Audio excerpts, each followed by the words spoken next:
Does the country of your origin have a middle class? Does it exist? And then is there a class system based on finances and skin tone? Mm, damn, you just want to go there, huh? Well, for it to Yeah. be a third world country that is seriously impoverished, that's probably a great definition, because a country that is severely impoverished usually has nothing to call a middle class. It's literally what defines a functional first world country, is that you have a middle class. So no, in Nigeria, you're either barely making it or you're damn near rich, and you have to align with the government and the corruption the government, um, produces. Because the one of the best ways, and I'm probably talking against my own family because I have three uncles that just won state elections, right? Um, but once you become a politician, all of a sudden your mansion getting built, right? No matter how impoverished you were, you become a politician. Now you are just rolling in dough. All of a sudden, on the ledgers, there's a bunch of money missing from the local citizens, from taxes, and all of that. So that is usually what fuels the corruption, is what fuels the eradication of the middle class, right? So here they use the money from the locals to advance society, to put your kids in public school so you can work more, so your wife can actually get up and work too and assist the family. You have all of this stuff going on here. So yeah, that wouldn't be possible in most third world countries. But I'd love to hear if anybody is from somewhere where there is a great middle class. In the Middle East, we don't really have a middle class per se. We have more of a working class and a you can call it landlord class, you can call it um, owner's class. I don't know how you would say it, but the working class are servants, maids, the people that are working for us, under us. We also have a form of slavery, and then the landlord class are the people who own those things, own the houses that the maids or the workers are working in. So that's what we have mostly there. But I know in India, from India, there is a caste system, and the caste system has like 5 tiers, something like that. And the bottom tier are called the untouchables. And those tend to be darker skinned people, but they're not defined as untouchable because of the color of their skin. It just tends to be that way. So untouchables are the people who work with the dead. They work with the trash. They are doing the jobs that no one likes and nobody touches them because they're considered dirty. And Well, your last name typically decides what class you're in, or it's easy to find out what class you're in by your last name. And a lot of people think that it just goes by skin tone, but it's mostly and the skin tone just came with it because, of course, working class is outside, so they're darker more often than not. And the landlord class is like up at the the top tier of the pyramid in like the Indian caste system.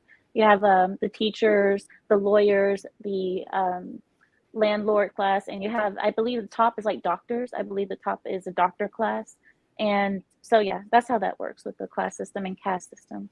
Do you know any of the last names? I'm just trying to see something real quick. I know that Dilo, and Singh are typically at the top. These are the typical Indian names that you'll see in America because they're typically from the upper caste system, the upper classes of the caste system. These are the ones that come to America. I know a So lot of things. I know a lot of. Right? It's Singh like is SINGH. NGH, Yeah, right? yeah. I know a Singh, lot of yeah. those. So those tend to be in the upper class, and these are typically the landlords. And the ones that are untouchables, you would never know their last names because they're not common here because we don't see them. They never make it to America, so we don't, But they you can go online. I mean, I'm sure that it shows the majority of the last names that you see, but I don't remember them off the top of my head. um, well, You're back gonna home, show like me in a movie. Bangladesh, I think India is mostly it's a Hindu nation, right? With Bangladesh and Pakistan is different. Like we're more Islamic, majority of it. So for us, the caste system is different. Like it's not really a caste system. It's more so just that, like farmers who are like darkened skin tone who live in the village are always like they're looked at as a lower class. Anybody who has more money, or you would see like colorism doesn't matter back home for us. Like that's why if it didn't matter, there wouldn't be like bleaching creams everywhere on the shelf, right? Like Fair and Lovely, everybody's using it because if you're lighter, you'll be treated differently, and therefore you have more opportunities. So absolutely, there's colorism in poverty back home.